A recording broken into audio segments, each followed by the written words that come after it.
दोस्तों नमस्कार। आपका हार्दिक स्वागत है आपके अपने चैनल लीगल आई। ये अंधकार से प्रकाश की ओर चलने की व्यवस्था का चित्रण करता है।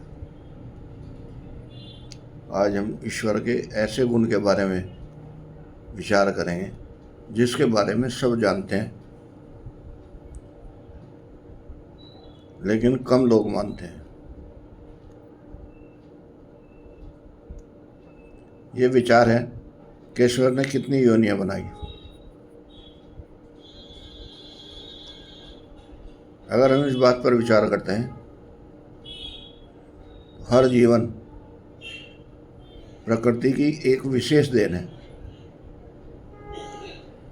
और उसके अंदर एक प्रमुख घटक है जिसको माता कहते हैं। बिना माता के किसी भी शरीर की उत्पत्ति नहीं होती।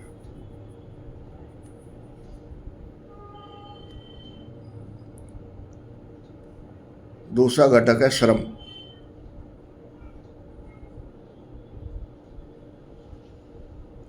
जो प्रकृति के दिए हुए सब साधनों से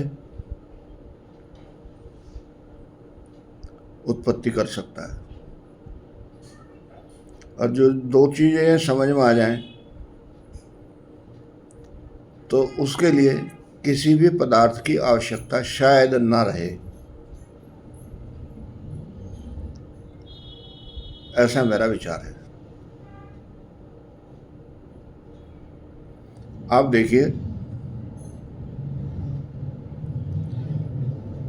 एक कुम्हार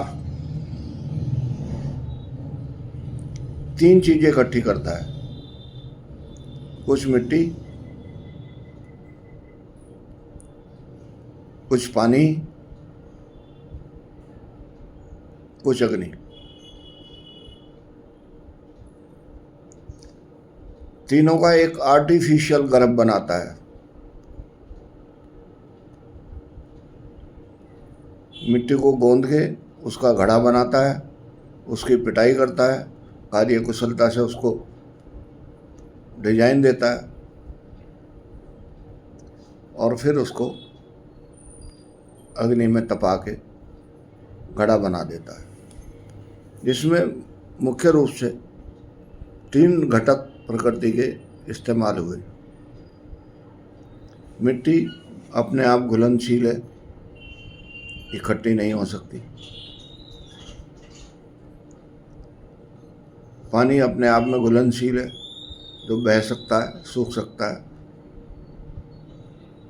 अग्नि अपने आप में सुखा सकती है, लेकिन ईश्वर की दी हुई कार्य कुशलता से मनुष्य ने उसको एक निश्चित आकार में तब्दील किया और उसका निर्माण किया। और उसके बाद वो तीनों ही घटक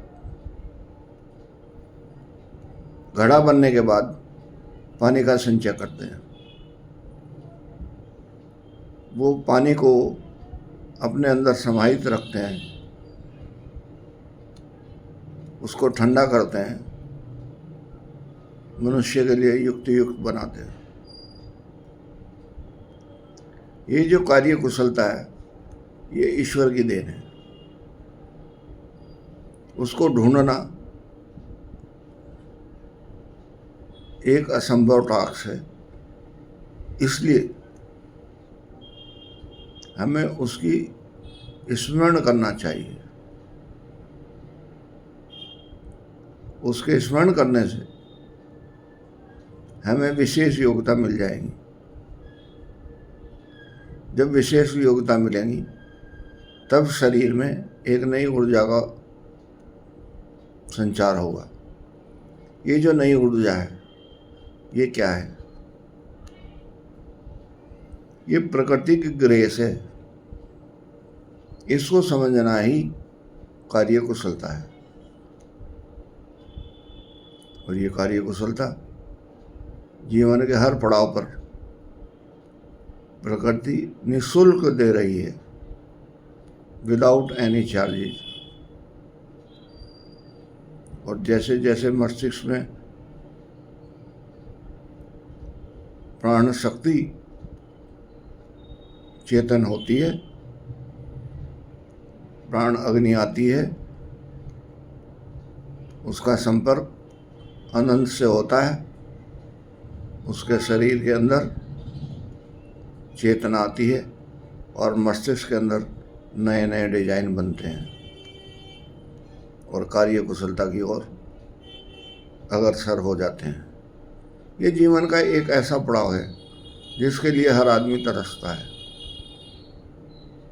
लेकिन उलझ रहा है। उसके लिए सिर्फ से आसान तरीका यही है कि आप शरणागत रहें। हर संभव ये महसूस करें कि प्रकृति ने सृजन की जितनी भी शक्तियां हैं इस ब्रह्मांड में तुम्हारे लिए ही छोड़ी हैं, तुम्हारे लिए यही विकसित की हैं। प्रकृति तुम्हें ही सौंपने जा रही है। तुम तैयार तो रहो, अपने हृदय मस्तिष्क के कपाट तो खोलो। जब वो सृजन की शक्तियाँ आएंगी उनका सत्कार तो करो। अगर उनके सत्कार करने के बाद आप भाव विभोर हो जाए,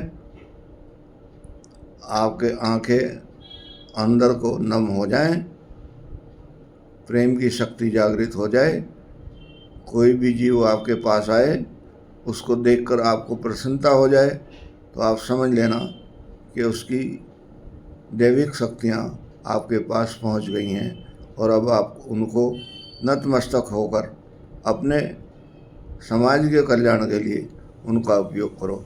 ऐसा मेरा विश्वास है। नमस्कार।